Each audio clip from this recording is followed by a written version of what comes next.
Good morning साथियों। Saraswati career point में आप सभी का स्वागत है। डेली करंट अफेयर्स का ये हमारा अगला भाग। आई होप कि आपको पसंद आ रहा होगा और आप लाइक शेयर और सब्सक्राइब किए होंगे और करते रहिएगा। मैं आपको डेली ऐसे ही करंट अफेयर और नए नए फैक्ट लेके आ रहा हूँ। अभी मैं बहुत जल्द महिंद्रा के नोटबुक से पढ़ाना शुरू करने वाला हूँ। ठीक है, तब तक थोड़ा वेट कीजिए। चलिए शुरू करते हैं। गुजरात पुलिस का नया महानिदेशक किसे नियुक्त किया गया है? तो ये आशीष भाटिया को नियुक्त किया है। आशीष भाटिया 1985 बैच के आईपीएस ऑफिसर हैं और ये शिवानंद झा का स्थान लेंगे। ठीक है। गुजरात राजधानी गांधीनगर। मुख्यमंत्री एम विजय रूपाणी, विजय ये बीजेपी से ही है। गवर्नर आचार्य देवव्रत। मुख्य न्यायाधीश विक्रमनाथ। एक पड़ोसी देश पाकिस्तान, तीन पड़ोसी राज्य राजस्थान, मध्य प्रदेश और महाराष्ट्र। लोकसभा की 26 सीटें और विधानसभा के 182 सीटें और राज्यसभा की 11 सीटें। ठीक। Gir forest national park, blackbuck national park, Vansda national park, gulf Kutch marine national park, ये सभी गुजरात में है। कर्क रेखा गुजरात से होकर जाती है और इसी तरह ये भारत के 8 राज्यों से होती है। गुजरात, राजस्थान, फिर आता मध्य प्रदेश, फिर छत्तीसगढ़, फिर झारखंड, फिर पश्चिम बंगाल और उत्तर पूर्वी 2 राज्य त्रिपुरा और मिजोरम। टोटल 8 राज्य से। ठीक। किस राज्य सरकार ने एक मास्क अनेक जिंदगी नामक एक जन जागरूकता अभियान चलाया है? तो ये मध्य प्रदेश ने चलाया है। एक मास्क अनेक जिंदगी। इस अभियान का उद्देश्य लोगों के मास्क के प्रति जागरूकता फैलाना, क्योंकि मास्क कोरोना संक्रमण को रोकने का सबसे सरल साधन है। इस अभियान की खासियत यह है कि बिना मास्क के पकड़े जाने पर चालान बनाने के साथ ही 2 मास्क फ्री दिए जाएंगे। मध्य प्रदेश राजधानी भोपाल। मुख्यमंत्री शिवराज सिंह चौहान। गवर्नर आनंदीबेन पटेल, ये अस्थायी हैं। ठीक। मुख्य न्यायाधीश और ये हैं अजय कुमार मित्तल। लोकसभा 29, राज्यसभा 11 और विधानसभा के 230 सीट हैं। मध्य प्रदेश के 5 पड़ोसी राज्य हैं महाराष्ट्र, छत्तीसगढ़, उत्तर प्रदेश, राजस्थान और गुजरात। कान्हा राष्ट्रीय उद्यान और बांधवगढ़ राष्ट्रीय उद्यान, पन्ना राष्ट्रीय उद्यान, सतपुड़ा राष्ट्रीय उद्यान, वन विहार राष्ट्रीय उद्यान, इंदिरा प्रियदर्शनी और पेंच राष्ट्रीय उद्यान, संजय गांधी राष्ट्रीय उद्यान, मंडला प्लांट फॉसिल, ये सभी नेशनल पार्क मध्य प्रदेश में है। ठीक है। कर्क रेखा मध्य प्रदेश से भी होकर गुजर जाती है और भारत के कुल 8 राज्यों से होकर गुजरती है, जो नीचे लिखे हैं। ओम प्रकाश को किस राज्य का मुख्य सचिव नियुक्त किया? ये उत्तराखंड का। ठीक। उत्तराखंड 9 नवंबर 2000 को गठन हुआ था। राजधानी देहरादून में है, अस्थाई, और स्थायी राजधानी गैरसैंण प्रस्तावित था, पर अभी गैरसैंण को ग्रीष्मकालीन राजधानी बना दिया गया। ठीक है।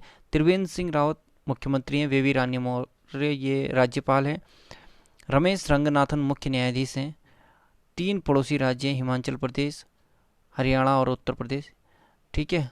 स्थल सीमा से लगता है हिमाचल प्रदेश और उत्तर प्रदेश, और जल सीमा से लगता है हरियाणा। ठीक। 5 लोकसभा की सीटें, 3 राज्यसभा की सीटें, राज्यसभा की 3, विधानसभा की सीटें 71। ठीक है। उत्तराखंड में नैनीताल, डोडीताल, भीमताल, सातताल, राकसताल, मालाताल, देवताल, खुरपाताल, झिलमिलताल, द्रोणसागर, गिरिताल, श्यामलाताल, रूपकुंड झील, सतोपंथ झील, नकुचिया ताल, गौरीकुंड झील, नंदीकुंड झील, खुरपाताल, ये सब के सब का है उत्तराखंड में। ठीक। जिम कॉर्बेट नेशनल पार्क, ये भारत का सबसे पुराना राष्ट्रीय उद्यान है। 1936 में स्थापित हुआ था। ये भी उत्तराखंड में है, नैनीताल में। ठीक। यह भी उत्तराखंड। नंदा देवी राष्ट्रीय उद्यान, गंगोत्री राष्ट्रीय उद्यान, फूलों की घाटी, राजाजी राष्ट्रीय उद्यान, गोविंद पशु विहार और राष्ट्रीय उद्यान, ये सभी उत्तराखंड में है। ठीक।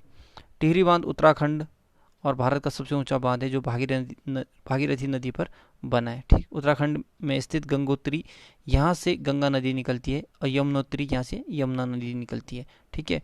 नंदा देवी पर्वत, यह भी उत्तराखंड में स्थित है। ये उत्तराखंड की सबसे ऊंची चोटी है और भारत की ये दूसरी तीसरी नंबर पे आती है। मुस्लिम महिला अधिकार दिवस 1 अगस्त को मनाया जाता है। ठीक है। इस दिवस का मुख्य उद्देश्य है मुस्लिम महिलाओं को 3 तलाक की कुरीति से मुक्त करना। किस राज्य में ग्रीन एजी परियोजना शुरू किया गया? तो ये मिजोरम में किया गया। ठीक है। मिजोरम राजधानी है आइजोल। मुख्यमंत्री है Joram Thanga. Mizo national front party से हैं। गवर्नर हैं PS श्रीधरन पिल्लई। मुख्य न्यायाधीश हैं अजय लांबा।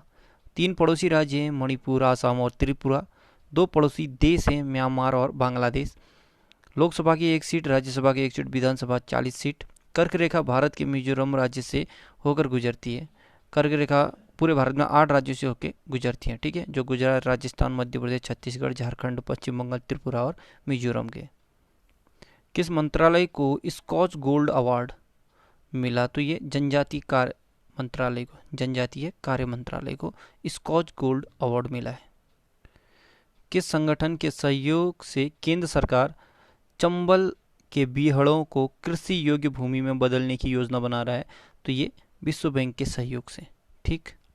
इस परियोजना का उद्देश्य भूमि को उपजाऊ बनाना और पर्यावरण में सुधार करना, और इस परियोजना के तहत रोजगार के अवसर भी पैदा होंगे, जिससे क्षेत्र के विकास को में बढ़ावा मिलेगा। विश्व बैंक जुलाई 1944 में स्थापना हुआ था। मुख्यालय वाशिंगटन DC में। MD और CFO है अंशुला कांत और अध्यक्ष हैं David Malpass. Oriental insurance company limited के नए CMD कौन नियुक्त हुए? तो ये SN राजेश्वरी नियुक्त हुए हैं, ठीक है। ओरिएंटल इंश्योरेंस कंपनी, तो इसका मुख्यालय नई दिल्ली में है और स्थापना हुआ था 12 सितंबर 1947 को, ठीक है। द ओरिएंटल इंश्योरेंस कंपनी नाम से इसकी स्थापना 12 सितंबर को हुई थी 1947।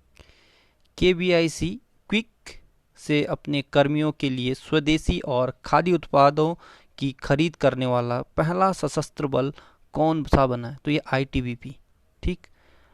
भारत तिब्बत सीमा पुलिस ITBP, खादी और ग्रामोद्योग आयोग KBIC से आपूर्ति करने वाली पहली केंद्रीय सशस्त्र बल बन गई है, ठीक है। ITBP Indo Tibetan border police, Bharat Tibet सीमा पुलिस बल, स्थापना 24 अक्टूबर 1962 और मुख्यालय नई दिल्ली में है।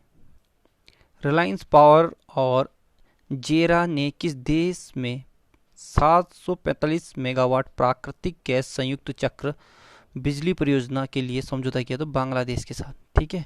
बांग्लादेश राजधानी ढाका, करेंसी बांग्लादेशी टका, प्रधानमंत्री शेख हसीना, राष्ट्रपति अब्दुल हामिद। गंगा नदी को बांग्लादेश में पद्मा नाम से जाना जाता है और भारत की सबसे लंबी सीमा रेखा बांग्लादेश देश के साथ ही बनी है 4096। बांग्लादेश भारत के 5 राज्यों से सीमा बनाती है, पश्चिम बंगाल, आसाम, मेघालय, त्रिपुरा और मिजोरम के साथ, ठीक। 2020 राष्ट्रीय खेल पुरस्कार विजेता चयन समिति में किसे शामिल किया गया? तो इन्हें वीरेंद्र सहवाग। राज्यसभा की आचार समिति का अध्यक्ष किसे नियुक्त किया? ये हैं शिव प्रताप शुक्ला। भारत सरकार ने किस देश के कलर टेलीविजन के आयात पर रोक लगा दी है? तो ये चीन के। चीन एशिया महाद्वीप में है, राजधानी बीजिंग, करेंसी है रेनमिनबी या युआन। राष्ट्रपति शी जिनपिंग। भारत और चीन की सीमा रेखा का नाम है मैकमोहन रेखा। सबसे लंबी नदी यांत्सी नदी है, जो एशिया और चीन की सबसे लंबी 6300 किलोमीटर लंबी है, और चीन जनसंख्या की दृष्टि से विश्व में पहला, भारत दूसरे स्थान पर है। किस बैंक ने बांग्लादेश में बिजली संयंत्र के विकास के लिए रिलायंस के साथ $200 मिलियन के वित्त पोषण समझौते पर हस्ताक्षर किया? तो एशियाई विकास बैंक ADB ने। एशियन डेवलपमेंट बैंक, एशियाई विकास बैंक, स्थापना 19 दिसंबर 1966, मुख्यालय मनीला, फिलीपींस, अध्यक्ष हैं मात्सुकु आसाकावा। हाल ही में भारत में मुस्लिम महिला अधिकार दिवस मनाया गया, तो ये 1 अगस्त को। ट्रिपल तलाक को अपराध घोषित करने वाले कानून की पहली वर्षगांठ के अवसर पर उस दिन को देश भर में मुस्लिम महिला अधिकार दिवस के रूप में घोषित किया गया। ट्रिपल तलाक विधेयक को लोकसभा में 25 जुलाई 2019 को पारित किया गया और इसके अलावा यह राज्यसभा द्वारा 30 जुलाई 2019 को पारित किया गया। अंत में राष्ट्रपति की मंजूरी मिलने के बाद यह देश में एक कानून बन गया। ट्रिपल तलाक को तलाक ए बिद्दत के रूप में जाना जाता है। मुस्लिम पर्सनल लॉ शरीयत 1937 के अधिनियम द्वारा मुस्लिम पुरुषों को दिया गया एक विशेष प्रावधान था। हाल ही में कौन से मंत्रालय को स्कॉच गोल्ड अवार्ड मिला है? तो ये जनजातीय कार्य मंत्रालय को, ठीक। स्कॉच गोल्ड अवार्ड आदिवासी मामले के मंत्रालय MOTA को सक्षम IT योजनाओं के माध्यम से आदिवासियों के सशक्तिकरण परियोजनाओं के लिए दिया गया है। यह प्रोजेक्ट डिजिटल इंडिया के सपनों को साकार करने, पारदर्शिता लाने में के साथ साथ सेवाओं के वितरण को सुविधाजनक बनाने के लिए भारत सरकार की अटूट प्रतिबद्धता की दिशा में एक कदम है। केंद्रीय जनजातीय मामले के मंत्री हैं अर्जुन मुंडा। हाल ही में ब्रिक्स देशों के पर्यावरण मंत्रियों की बैठक की अध्यक्षता किस देश ने की है? तो ये रूस ने की थी। रूस की अध्यक्षता में ब्रिक्स पर्यावरण मंत्रियों की छठी बैठक का आयोजन किया गया। ब्राजील, रूसी संघ, भारत, चाइना और दक्षिण अफ्रीका गणराज्य के पर्यावरण मंत्रियों ने वीडियो सम्मेलन के माध्यम से आयोजित बैठक में भाग लिया। भारत 2021 में अगली बैठक की मेजबानी करेगा। केंद्रीय पर्यावरण मंत्री श्री प्रकाश जावड़ेकर ने ब्रिक्स पर्यावरण मंत्रियों की बैठक में भारत का प्रतिनिधित्व किया। बैठक के दौरान मंत्री ने 2019 में शुरू किए गए राष्ट्रीय स्वच्छ वायु कार्यक्रम एनसीएपी जैसे वायु प्रदूषण को नियंत्रित करने में भारत द्वारा किए गए प्रयासों पर प्रकाश डाला। हाल ही में 29 जुलाई को मनाए गए वैश्विक बाघ दिवस पर जारी रिपोर्ट में सर्वाधिक बाघ किस राज्य में बताए गए? ये मध्य प्रदेश में, दूसरा कर्नाटक और तीसरा उत्तराखंड में। केंद्रीय पर्यावरण, वन और जलवायु परिवर्तन मंत्रालय ने हर साल 29 जुलाई को बाघ दिवस मनाए जाता है। इसी दिन वैश्विक बाघ दिवस की पूर्व संध्या पर अखिल भारतीय बाघ अनुमान सर्वेक्षण 2018 की रिपोर्ट जारी की है। ठीक है।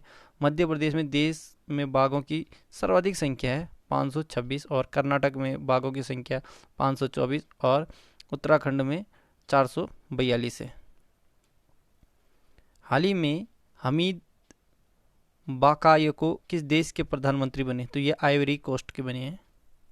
आइवरी कोस्ट के रक्षा मंत्री हमीद बाकायोको को देश के प्रधानमंत्री के रूप में नियुक्त किया गया है। पूर्व प्रधानमंत्री अमाडऊ गौन कुलीवेली का अचानक निधन हो गया है, जिसके बाद वे हमीद बाकायोको देश के अंतरिम पीएम के रूप में सेवा कर रहे हैं। आइवरी कोस्ट के राष्ट्रपति हैं अलासेन ओतारो। आइवरी कोस्ट की राजधानी है यामोसुक्रो। हाल ही में कौन सी कंपनी विश्व की सबसे मूल्यवान कंपनी बन गई है? तो ये एप्पल। ठीक है। एक कंपनी है एप्पल, आपका लैपटॉप वगैरह बनाती है, सॉफ्टवेयर कंपनी है। तिमाही परिणाम पेश करने के बाद एप्पल के स्टॉक 10% तक बढ़ गए हैं। इसके चलते एप्पल दुनिया की सबसे मूल्यवान सार्वजनिक रूप से सूचीबद्ध कंपनी बन गई है। वर्तमान महामारी के बीच जब हर जगह ऑनलाइन काम करने के लिए इलेक्ट्रॉनिक उपकरणों की वृद्धि हो रही है, तो कंपनी के उपकरणों की मांग में वृद्धि देखी गई। मुख्यालय कैलिफोर्निया, अमेरिका में। फाउंडर हैं स्टीव जॉब्स। हाल ही में one nation one ration card योजना 3 राज्यों व 1 केंद्र शासित प्रदेशों में शुरू की गई। अब कुल कितने राज्य इससे लाभान्वित हो रहे हैं? तो 24 राज्य अभी लाभान्वित हो रहे हैं। केंद्रीय उपभोक्ता मामले के मंत्री रामविलास पासवान ने one nation one ration card योजना 4 और राज्यों और यूटी में के जम्मू कश्मीर, मणिपुर, नागालैंड और उत्तराखंड तक विस्तृत किया। इस नए कदम के साथ यह योजना पूरे देश के 24 राज्यों और केंद्र शासित प्रदेशों में सक्षम हो गई है। पूर्व में एकीकृत 20 राज्यों और केंद्र शासित प्रदेशों में आंध्र प्रदेश, बिहार, दादर नगर हवेली, दमन और दीव, गोवा, गुजरात, हरियाणा, हिमाचल प्रदेश, झारखंड, कर्नाटक, केरल, मध्य प्रदेश, महाराष्ट्र, मिजोरम, उड़ीसा, पंजाब, राजस्थान, सिक्किम, तेलंगाना, त्रिपुरा और उत्तर प्रदेश पहले से ये 20 राज्य थे और 4 अभी जुड़ गए हैं, तो 24 हो गए। हाल ही में अरब देशों के पहले परमाणु रिएक्टर जिसमें अपना ऑपरेशन शुरू किया है, उसका नाम क्या है? बराकाह। ठीक है। ये अरब देश का पहला परमाणु रिएक्टर है, ये बराकाह। तेल से समृद्ध खाड़ी राष्ट्र यूएई के अबू धाबी में अरब जगत के पहले परमाणु रिएक्टर बराकाह ने काम करना शुरू किया है। बराकाह के 2017 अपना ऑपरेशन शुरू करने की उम्मीद थी, हालांकि सुरक्षा के विभिन्न मुद्दों के कारण इसमें देरी हो रही है। अमीरात न्यूक्लियर एनर्जी कॉरपोरेशन ईएनईसी और कोरिया इलेक्ट्रॉनिक पावर कॉरपोरेशन केईपीसीओ के संयुक्त उद्यम में विकसित इस रिएक्टर का अर्थ अरबी में आशीर्वाद होता है। आराकाहा का अर्थ होता है आशीर्वाद अरबी में। हाल ही में अमर सिंह का निधन हुआ है, वे किस क्षेत्र से संबंधित थे? राजनीति से। राज्यसभा सांसद और समाजवादी पार्टी के पूर्व नेता अमर सिंह का निधन। पिछले कुछ महीनों से इनका इलाज सिंगापुर के एक अस्पताल में चल रहा था। अमर सिंह समाजवादी पार्टी के महासचिव थे, जिन्होंने 2 फरवरी 2010 को मुख्यमंत्री मुलायम सिंह यादव द्वारा पार्टी से निष्कासित कर दिया गया। हालांकि साल 2016 में फिर से उन्हें समाजवादी पार्टी में वापसी हुई और वह समाजवादी पार्टी के समर्थन के साल 2016 में राज्यसभा के लिए चुने गए थे। हाल ही में निजी क्षेत्र द्वारा अंतरिक्ष गतिविधियों और इसरो सुविधाओं के उपयोग को विनियमित करने वाली नोडल एजेंसी का नाम क्या है? In space. भारतीय अंतरिक्ष अनुसंधान संगठन ने हाल ही में घोषणा की कि इन स्पेस भारतीय राष्ट्रीय अंतरिक्ष संवर्धन और प्राधिकरण केंद्र अंतरिक्ष गतिविधियों और निजी क्षेत्र द्वारा इसरो सुविधाओं के उपयोग को विनियमित करने वाली एकल नोडल एजेंसी होगी। केंद्रीय मंत्रिमंडल ने इन स्पेस की स्थापना एक अलग निकाय के रूप में की है। हाल ही में भारतीय वायुसेना को 5 राफेल लड़ाकू विमान किस देश की कंपनी से प्राप्त हुआ थे? फ्रांस। हाल ही में भारत ने नेबरहुड फर्स्ट पॉलिसी के तहत किस देश को 10 रेलवे लोकोमोटिव सौंपे? तो ये बांग्लादेश को। ठीक है, इसी के साथ आज का हमारा करंट अफेयर का ये सीरीज़ यहीं समाप्त होता है। और कैसा लगा इसका फीडबैक दीजिएगा, लाइक और शेयर करना ना भूलिए, और डेली अपने आप को कुछ समय देते रहिए। ठीक है, इस खूबसूरत जानकारी ओडोंटोलॉजी, दांतों के अध्ययन को ओडोंटोलॉजी कहते हैं। ठीक है, अक्सर पेपरों में पूछा जाता है। तो इसी के साथ यहाँ पर विराम लेते हैं। धन्यवाद, गुड लक।